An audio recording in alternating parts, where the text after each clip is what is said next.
সকাল সকাল আমরা বাইরে গেছি গিয়ে আবার আজকে রওনা দিলাম। কোন জায়গা যাইরাম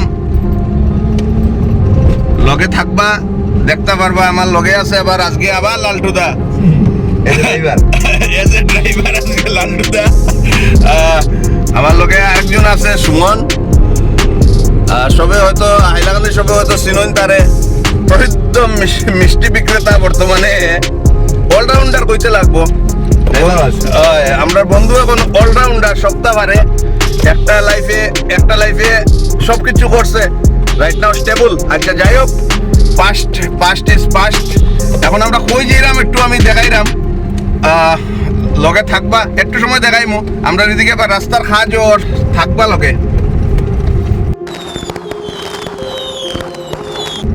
রাস্তা বড়র গতিকে আমরা এখন একটু কষ্ট, আর একটু দিন বেশি দিন নাই প্রচুর কষ্ট করবো আমরা। পরে আমরা কিন্তু রাস সুখে থাকবো, কারণ রাস্তা পালা হয়ে গেলে কি আমরা দৌড়াইতাম পারবো ভালোভাবে। তাছাড়া যে হারে তেলের দাম, রাস্তা পালা হইলে গাড়ির তেলও কম খাইব,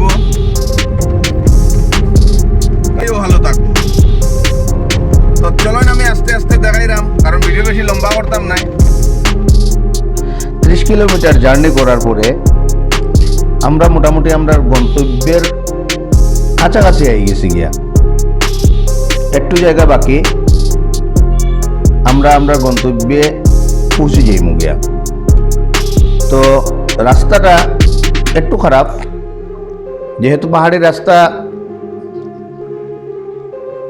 এভাবেই থাকে, কিন্তু প্রকৃতিটা খুব দেখতে খুব ভাল লাগে।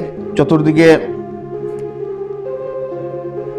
চা পাতা বাগান, এই বাগানের মধ্যেই আমরা গন্তব্যস্থল। তো নামটা না কইয়া পারলাম না আমি। জায়গাটার নাম মহাবীর চড়া। আর এই মহাবীর চড়াটা বর্জালেঙ্গার একটা চা বাগানের ভিতরে অবস্থিত। তো আমরা এখন মহাবীর চড়া আই গেছি। আইয়া কিছু কাজ বাকি রয়েছিল, কিছু রং করা বাকি রয়েছিল। তো লালটুদা আর আমি দুজনেই রঙের মধ্যে ব্যস্ত হয়ে গেলাম গিয়া, কারণ এই জায়গাটা রং করার খুব দরকার আছিল। যার লাগিয়া লালটুদা রং করে, আমিও রং করলাম, কিছুটা শ্রম দেওয়ার চেষ্টা করলাম।